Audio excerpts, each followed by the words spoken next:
So our teacher today is Anushka Fernandopulle, who's one of the most popular teachers on the 10% Happier app, and a very interesting person who is one of only two people I know who is both a meditation teacher and an MBA. So Anushka, thanks for doing this. Thank you for inviting me. So for people who don't know you, can you describe your background a little bit? Sure. I'm coming to you from San Francisco today, where I live. I teach meditation in the insight meditation tradition, kind of Buddhism, old school Buddhism from Thailand, Sri Lanka, Burma. And I also am a leadership coach and do some organizational consulting. Cool. Quick tech note from our producer, Jess, who's hitting me in the chat section. That's the way it works. I'm looking at the camera, but there's also a chat section here where she can send me notes. And she's telling me that Skype as a whole is having some technical issues. As everybody knows, the demand on the internet right now is gigantic. So if you're noticing a lower quality stream right now, that's the reason. And so let me ask you, having just referenced Anushka, the sort of the moment we're in right now. What are your general thoughts on this moment in human history and all the suffering that's transpiring? Yeah, it's an intense time. It's an intense kind of inflection moment for us as humans, as a species, it seems like. But not unprecedented, too. Like there's been other times in history that there have been pandemics or kind of world events. So in some ways, I think it reveals the ways in which we might have been assuming that wouldn't happen to us. Like have some assumption that like everything's going to just continue the same way. And then suddenly it's like, oh, no, actually, we, too, are subject to unknowns and illness and even worldwide events like this. So kind of pulls the rug out from our sleepwalking in a little bit of a ways. Yeah. Right. Well, that is a very Buddhist take on the situation. We like to build up our defenses and make life seem as solid as possible, but that is in violation of the rules of the universe, where impermanence and entropy win out every time. And this is a species-wide confrontation with some uncomfortable truths. So today you had some thoughts about the spirit of the meditation you wanted to introduce. Can you describe them? Yeah, I wanted to guide a meditation to help us tap into a sense of goodwill, or to tune into the intentions with which we are going about our time. So I think it can be easy during a time like this where there is an infectious disease, a virus going around, to kind of contract into a lot of fear, and then to relate to one's self, one's body with fear, like something's about to happen, to relate to other human beings, like they're going to do something bad to me, whether intentional or not, to relate to the world in this kind of contracted way. And it's not actually that helpful, it causes a lot of suffering and it's unnecessary. So if we can tune into that, like how are we relating to ourselves, the world, other human beings, then I think we can practice cultivating something that's more helpful and more beneficial for ourselves and others. I agree. And this is often overlooked in meditation circles where we're teaching people the capacity to be calm. By the way, this is my son, Alexander, 5-year-old. We're teaching people the capacity to be calm, et cetera, but the capacity to have goodwill, to be compassionate, to be helpful, to be friendly, that is also a mental skill. So let's do it. Let's meditate. All right. And we're going to end with some mindfulness practice too. So you can just find a posture that helps you to feel like you can be stable. And also, if you can, to be relaxed. And you could be seated. It could be that you have your spine upright. Or if you want to lie down, you can also lie down. We can't see you on the video, so feel free.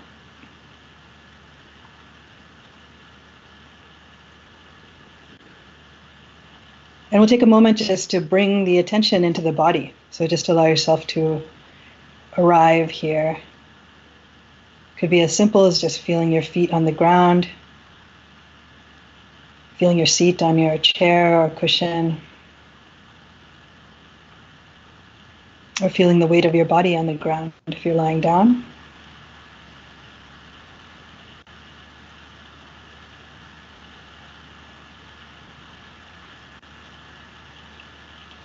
Feel like you can take a deep breath in, and as you exhale, just try to relax any unnecessary tension that might be there, your shoulders. Take another deep breath in, and as you exhale, just try to relax any tension there might be around your jaw or eyes. And one more deep breath in, and as you exhale, it's time to rest the attention and the experience of the body, just as it is, sitting, lying.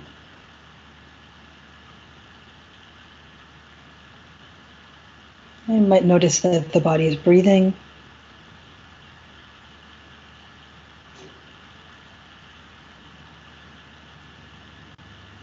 So you can just tune into how it is in this body at this moment.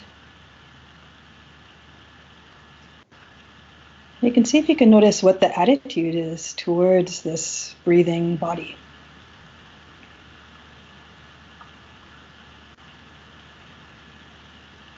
So is there an attitude of contraction or fear? Is there a neutral, distant attitude? Or is there an attitude of goodwill, a willingness to be intimate, to be close to this experience of being alive?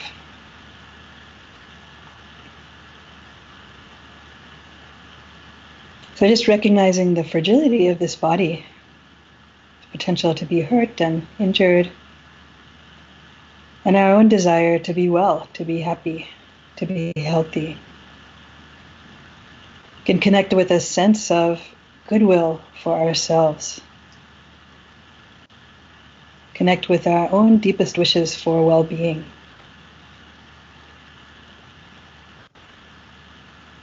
And if you like, you can put your hand on your belly or on your chest. You don't have to do that. Just bring your attention to your heart. Connect with some good wishes for yourself. You can use these ones I'm saying silently to yourself, or pick others that are meaningful to you. May I be well. May I be safe.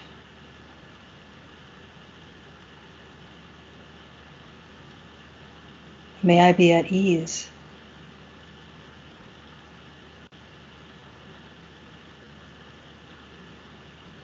May I be well.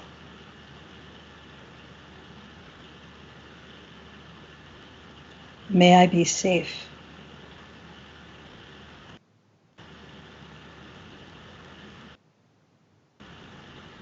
Be at ease.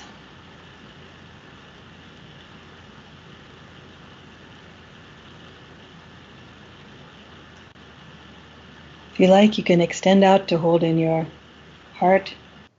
Remember the people around you, and those in your dwelling now, the people, the animals. Maybe you can even hear them right now. And connect with a sense of goodwill for all of us. May we all be well.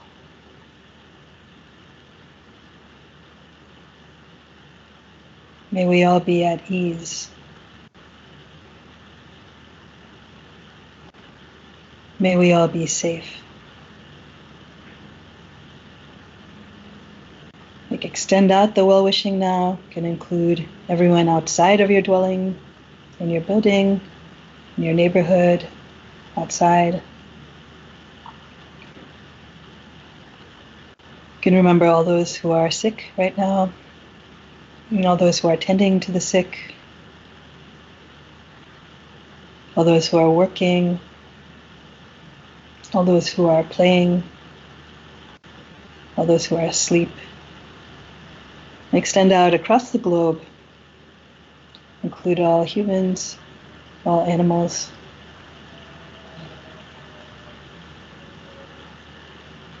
May we all be well.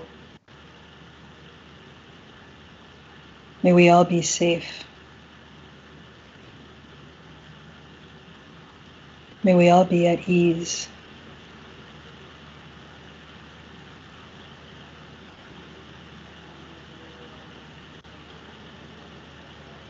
Now, as we come out of the meditation, I invite you to feel your hands, however they are. They're resting on your lap or touching each other. So just bring your attention to your hands. And then start to move them a little bit. So wiggling the fingers, maybe lifting them a little bit. So we're bringing mindfulness into the hands right now. Then you can start engaging with mindfulness of movement of the hands. You can do this with your eyes closed, or if you want, you can open your eyes. So just moving the hands and feeling what it feels like to move.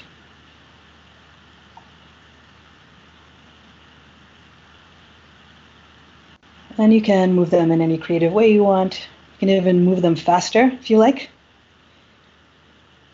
So this is mindfulness in the hands, which is very important. It's helpful for us as we go about our days now to be aware of what we're doing with our hands. Are we touching our face? When we're touching a door handle, if we're opening a jar, like that. So just notice, even if this is the first time you've ever meditated, now you know how to be mindful of your hands. And in fact, if you want, you can see if you can get rid of the mindfulness, like shake it off. It's impossible when you try to, right? So you can bring that into your life. It's a practice that's helpful, is just notice what you're doing with your hands. And even as you're moving around your house and eating and washing, just be connected like that. Thank you, Anoushka. Thank you very much. Really appreciate it. I muted myself because there was a lot of cat howling going on over there. But I really like the mindfulness of hands. First of all, I haven't done jazz hands in a while, so that was nice. But it is, I mean, we are being asked to be mindful of our hands. It's a great point. We're being asked to be mindful of our hands, and in many, the stakes couldn't be higher when it comes to mindfulness of hands. So this is not just some fun exercise. This is pretty damn important. We're already getting some questions, so let me start with David S. His question is: I have good days and bad days, stress, anxious, tired. I have trouble practicing mindfulness on the bad days. How can you practice mindfulness when you are particularly anxious or tired? Yeah, I think it's natural to have good days and bad days under normal circumstances. And so now it could be that the ups and downs feel even higher and lower. Maybe they just feel lower. I don't know if you've experienced them higher too, but maybe. So one thing that's helpful to remember is that mindfulness can meet any experience. So mindfulness doesn't only have to meet the nice experiences or the beautiful ones. You know, mindfulness has this quality of being able to receive anything.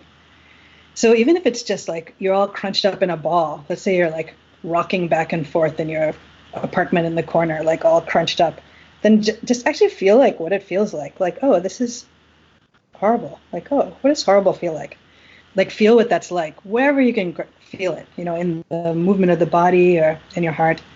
And then even, you know, related to this meditation we just did, recognize like, oh, this is hard. You know, this is like bringing a little compassion. It's like, oh, it's hard. Like, look, I'm suffering. I'm having a hard time. Yeah. Okay. Just as simple as that. Then you're back again. So it's possible. Even when it's difficult, just wherever you can like get a hold. It's difficult, but worth doing, because leaning into these difficult emotions allows you to have a different relationship to them. And then you're not as carried away by them, or at least theoretically, at least some of the time. So it's hard to do. I have trouble doing it. I have days I stupidly stayed up later than I should have last night, and am, as a consequence, more tired today, and that's throwing me off my game. And so I feel resistance to meditating, but actually this is a really good time to do it. David Roy Duncan writes in that some of my friends are not taking this pandemically as serious as I am, and it's causing trouble in our relationship. What should I do? We get this question a lot, I should say, and just quick plug, we're dedicating a big chunk of the 10% Happier podcast that we'll be posting tomorrow morning to this very question. But since we have Anoushka here, what would you say? Yeah. I think you could, I mean, one is you could try to convince them, right? Send them all articles and tweets and, that shows like what's actually happening and the helpfulness of even one person taking this seriously and slowing the spread of the disease. And my understanding right now is like that's what we're doing, is trying to slow the spread of the disease. So it's not just for oneself, it's for all of us. So, for some people, data and information will help them. Sometimes just having a very heartfelt talk with them, like actually saying, it's upsetting to me that you're not taking this seriously, like for these reasons, like actually allowing yourself to drop into that vulnerability and share your discomfort, your anger, your sadness, whatever it is. And then, also there's some way in which like we can't control other people. And that's true all the time, right? Whatever it is that you want people to be doing, like you want them to be recycling more, you want them to be driving less, you want them to be not drinking as much, like whatever, like you can't control other people. So then just recognize it, like, everyone is on their own journey. And I too maybe was ignorant of things at some point, was in delusion about various things. You could insert whatever it was that you didn't do before that now you do.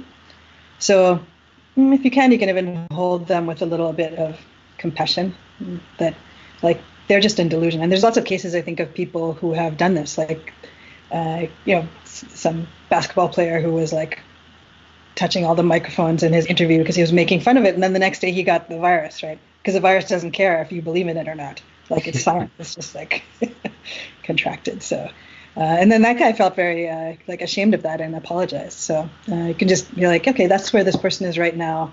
Try to communicate with them about it. But yeah, maybe they'll change. I mean, easier said than done, and yet, I felt badly for that basketball player, and I feel badly for those kids in Florida who, I talk about this in the podcast that's posting tomorrow. That kid on the beach who became a meme saying, I'm not going to let Corona if I get Corona, I get Corona. I'm not going to let it stop me from partying. I remember when I was that age, would I have been any more wise in that moment? I don't know that I would have, and you can see the desire to quote unquote party. You could translate that into just belonging, being with your friends, and not wanting to have your youth derailed for 12 to 18 months. And so I think it is, at least for me, it's been possible to disagree with some empathy and compassion. I want to sneak in one last question. It's a big one. Hopefully we can get it in here. Jan Ryan. Impermanence is a strength of Anoushka's. What wisdom does she have for us to accept the changes happen so quickly right now? Sorry, the last part of your question I didn't hear about the change. What wisdom does she have for us to accept the changes happening so quickly right now? Yeah, I mean, it actually just is, right? It's happening very quickly right now. And the way that you notice that you are resisting it is suffering, like the way you're digging your heels in, and it's just like things are changing, and you can be in the flow of that and recognize that and have less stress or suffer. So actually tune into the suffering that there is and be present with that, which as much like kindness and compassion as you can, and notice that just as the way that our kind of unliberated mind, unawakened mind relates to life in general. And then, as we tune into that, it's like, oh, okay, yeah, things have changed. And look, I'm having a hard time with that. Take a deep breath in and be like, okay, things have changed again. Because the thing is, it was happening all the time anyway. We just didn't notice it until it went the way we didn't want it to go, or it went quicker than we wanted to go, or something like that. So it's a good wake-up call. And for people who are meditators, practitioners, interested in waking up, it's like a good moment to bring attention to all of this and to let it make us more alert, and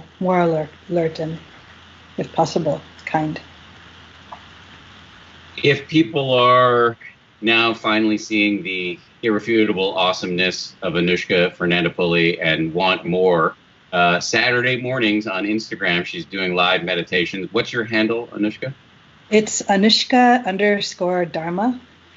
So you'd have to spell both those things. But I think in your thing, there's like a little thing about me, Anushka, ANUSHKA Dharma. And if you didn't have time to write that down just now, this is going to be up on YouTube in perpetuity and on the 10% Happier app, so you can get it there. Quick notes before we go here. We do have, as I've been saying every day, and apologize for just having to repeat this, but we do really, really need it. If you have a couple of seconds to go into the poll, the survey that we have up in the video description on YouTube, that would really help us out. If you want to tell everybody you know about this thing, that would be great. If you go to the 10% Happier website, 10%.com, we've got a whole set of free guided meditations and talks that we're calling the Corona Sanity Guide. And what else? Tomorrow, we have a fan favorite, 7A Selassie, who's going to be doing the guided meditation. Anoushka, thank you very much. Great to see you. And thanks to all of you for tuning in. Stay home, stay healthy, and we'll see you back here tomorrow. Thank you.